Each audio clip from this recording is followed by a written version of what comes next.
Salut les amis, j'espère que vous allez très bien. Bienvenue sur ma chaîne Studio Photographie. Moi, c'est Marc Arthur. Ici, on parle de photographie de façon générale, de création de contenu, voilà, vie de photographe de façon générale. Donc, si c'est la première fois que tu viens sur ma chaîne, alors n'hésite pas à t'abonner et laisse-moi un petit like. C'est toujours bien pour le référencement et moi, ça m'aide à soutenir ma chaîne. Alors, il y a un sujet dont on ne parle pas assez du côté des créatifs ou de ceux qui sont dans les industries créatives, c'est notre bien-être émotionnel et mental. Et cela, ça passe pas beaucoup de points.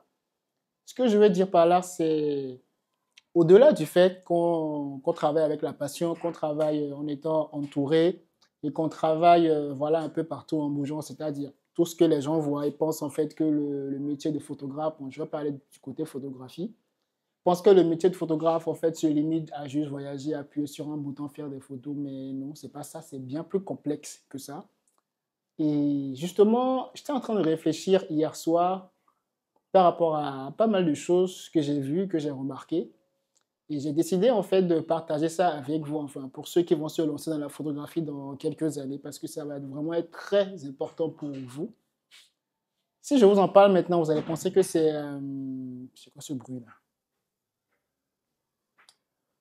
Pardon, si je vous en parle maintenant, c'est parce que après avoir pris du recul, je me suis rendu compte que c'est quelque chose qui me fait énormément de bien. On n'en parle pas assez, mais notre santé mentale.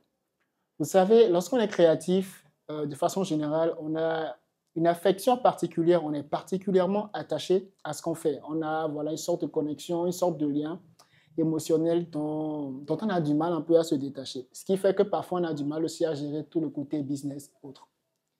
Mais en dehors de ça, il y a aussi le fait qu'on soit pour la plupart un peu hypersensible, c'est-à-dire il y a beaucoup de choses qu'on nous dit qui nous touchent personnellement parce que tout ce qui vient de nous, on le crée, donc on le vit, donc on est connecté différemment à ça.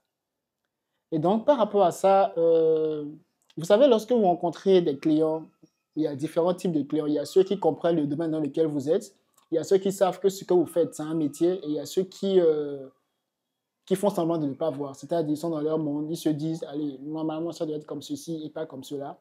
Et tant que eux, ça les arrange, ils ne voudront pas changer les choses, ils ne voudront pas faire évoluer les choses dans le bon sens. Moi, depuis un moment, il y a quelque chose que je fais et qui me fait quand même assez de bien. Ça m'évite de me prendre la tête et de rentrer dans les longues explications. Lorsque, par exemple, un client me contacte ou on me contacte pour un projet et tout, beaucoup vont percevoir ça comme de l'autosuffisance ou une impression que je suis trop arrivé, ou voilà, de snobisme. D'ailleurs, on m'a déjà collé cette étiquette. Et je ne suis pas le seul, on l'a collé aussi à beaucoup de collègues photographes. C'est que lorsque, par exemple, on nous contacte pour un projet et qu'on est là pour travailler et tout,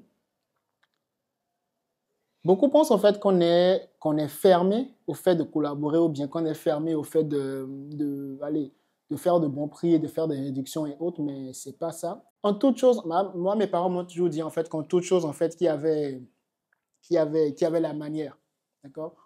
Moi, depuis un moment, lorsque par exemple un client me contacte et me dit, OK, je veux ton devis pour telle ou telle ou telle prestation, j'envoie juste mon devis. D'accord? J'envoie ma proposition et tout. Si le client est d'accord, il me dit, et en fonction de ça, on voit. Mais la chose clairement que j'ai arrêté de faire depuis un moment, et franchement, ça me fait un bien fou, ça m'évite de rentrer dans les débats inutiles et d'être frustré et que le client interprète mal parce que peu importe comment tu te justifies, le client va toujours interpréter. Bon, pas tous les clients, je précise. La plupart vont interpréter ça comme, voilà, il ne veut pas travailler ou bien il pense qu'il s'auto-suffit, il est trop arrivé en fait. Lorsque je travaille avec un client, que j'envoie un devis et qu'il me dit c'est trop cher, moi, tout de suite, ce que je fais, je ne cherche plus à continuer, j'arrête la négociation là. Parce que le client qui sait ce qu'il veut, qui sait pourquoi il vient vers toi, lorsque tu lui diras ton devis, il a le droit de te trouver cher. D'accord? Il a le droit de trouver que ta prestation est un peu élevée pour son budget. Mais lorsqu'il te dit tu es trop cher ou bien lorsqu'il te dit c'est cher, je connais des gens qui font 3 fois moins. Ben moi, si je me dis, je ne le dis pas aux clients, moi, si je me dis, ben, j'ai aussi des clients qui payent 2 fois, 3 fois plus que ce que je te propose. Et en fait, depuis que j'ai commencé à développer cet état d'esprit, je me prends moins la tête et je rentre le moins possible dans les explications futiles, en fait, parce que en cherchant le plus à expliquer certaines choses, en tant que créatif, tu seras frustré, tu vas être énervé et à un moment donné, nous sommes, comme je l'ai dit au début de la vidéo, nous sommes quand même un peu plus ou moins hypersensibles. Tu vas forcément dire un truc que le client, sur lequel le client va s'accrocher, il ne se dira pas que Ouais, on sait, c'est la récréation. Il va s'accrocher dessus pour te mettre dans une case. C'est-à-dire, lui, ne pas travailler avec lui parce qu'il n'accepte pas le prix ou le cachet qu'on lui propose. Et c'est arrivé à tout plein de collègues, surtout dans le milieu de la mode. Et depuis que je fais ça, je suis beaucoup plus à l'aise et confiant parce que lorsqu'un client te dit tu es trop cher, ce qu'il est en train de dire par là, c'est que ton travail n'est pas assez bien pour le prix que tu proposes et pourquoi est-ce qu'il devrait te payer ça. Moi, je parle toujours du principe selon lequel il y a plusieurs types de photographes et chaque photographe a son positionnement, d'accord? Et du coup, si le client veut comprendre, ok. Mais par contre, lorsque je rencontre un client qui me dit, ok Marc-Arthur, franchement, on aime ton travail, on est venu vers toi à cause de ci, ça, tout ça, et c'est vraiment toi qu'on veut pour le projet, nous sommes humains, nous sommes créatifs, on trouve toujours le moyen de s'arranger. À ce client-là, pardon, je peux accepter de faire un rabais où on essaye de trouver un équilibre pour qu'il soit gagnant et pour que moi aussi je sois gagnant. Je vais prendre un exemple tout simple, d'accord? Supposons que c'est un client qui va dans la téléphonie, par exemple, d'accord? Qui va dans la téléphonie, donc je dois travailler sur une campagne commerciale et tout. Ok, si je lui envoie mon devis, par exemple, et il me dit, Marc-Arthur, tu es cher, on a telle personne qui fait ci, à tel point, je vais dire, ok, d'accord. Il me dira ce qu'il propose. Et si moi, ce qu'il me propose m'arrange ou n'est pas trop réduit, c'est-à-dire, si par exemple, si je lui dis par exemple que la campagne je prends un exemple, hein, et 200 000, il ne faudra pas qu'il me dise 50 000. Honnêtement, on veut négocier, mais soyons quand même raisonnables. Je vais dire, OK, bon, je peux te faire à 175 000, mais durant toute l'année, par exemple, je veux une connexion Internet chez moi. Ou en tout cas, j'essaie de trouver un truc pour pouvoir tirer quelque chose aussi de la réduction que je fais. Parce que ne faut pas oublier que la photographie, c'est du business. Et il faut que ça aille dans les deux sens. Et depuis que je travaille comme ça, il y a beaucoup de choses que j'arrive à avoir sans sortir de l'argent, sans forcément dépenser, mais tout en faisant entrer de l'argent euh, pour vivre de mon activité. Et donc, depuis que c'est comme ça, je prends moins personnellement les choses et j'avoue que j'arrive à être un peu plus focus sur l'essentiel, sur vraiment ce qui est important.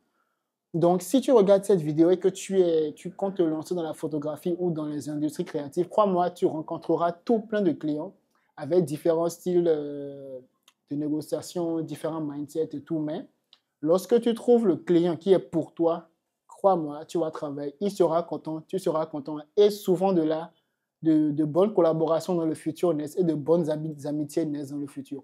Mais par contre, si au premier contact avec le client, parce que ce que j'ai remarqué, après vous me le direz dans les commentaires si je me trompe, ce que j'ai remarqué, c'est que un client qui vient vers toi et qui te dit que tu es trop cher, le plus souvent, il ne sait pas pourquoi il est venu vers toi. Et je parle par expérience. On suppose que quelqu'un te recommande et le nouveau client t'appelle, il dit, OK, je vais faire telle ou telle chose, c'est quoi votre prix et tout. Et c'est après, ça va discuter avec lui, que tu te rends compte en fait qu'il n'a pas regardé ton Instagram, qu'il n'est pas allé sur ton site internet, il ne sait rien de toi, il ne s'est pas renseigné, il ne sait pas comment est-ce que tu travailles. Juste parce qu'il a vu un travail que tu as fait pour tel ou bien un tel ou un tel te connaît, il veut travailler aussi avec toi. Tu vois? Et gérer ce genre de client, c'est très, très, très problématique parce que déjà, il vient avec une feuille vierge. Tu vas devoir tout écrire à sa place. Et franchement, c'est galère. Et surtout, s'il n'a pas une vision pour le projet pour lequel il t'appelle ou il ne voit pas, il n'entrevoit pas encore ce projet-là, peu importe ce que tu vas lui dire, tu es photographe, tu as juste une caméra dans la main. Pour lui, c'est que tu viens et que tu appuies juste sur un bouton, en fait.